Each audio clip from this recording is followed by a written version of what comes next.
भृंगी की कथा एक भक्ति की कहानी है जो हमें न केवल भगवान शिव के प्रति अटूट प्रेम का पाठ पढ़ाती है, बल्कि यह भी दर्शाती है कि भक्ति में कितनी शक्ति होती है। भृंगी, जो एक महान भक्त और ऋषि थे, ने कैलाश पर्वत की ओर प्रस्थान किया, यह सोचकर कि वे केवल शिव की परिक्रमा करेंगे।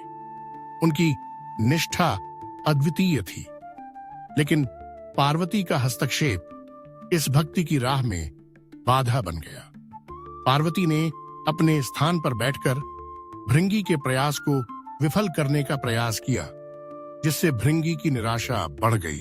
भृंगी ने अपनी भक्ति को साबित करने के लिए एक अनोखा उपाय निकाला और एक भूरे कीट में बदल गए। यह परिवर्तन भले ही भक्ति का एक नया रूप था, लेकिन पार्वती की क्रोधी प्रतिक्रिया ने इस स्थिति को और भी जटिल बना दिया।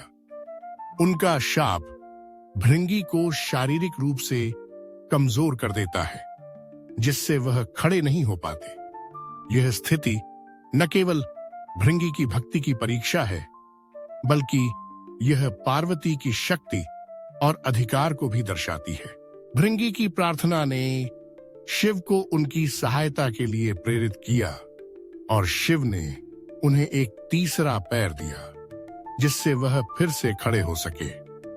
यह घटना अर्धनारीश्वर की रचना से जुड़ी है, जो शिव और पार्वती के मिलन का प्रतीक है। यह कथा हमें सिखाती है कि भक्ति में समर्पण और संघर्ष का एक गहरा अर्थ होता है। शिव और पार्वती का एकत्व हमें यह समझाता है कि दिव्यता में पुरुष और महिला दोनों पहलुओं का समावेश होता है।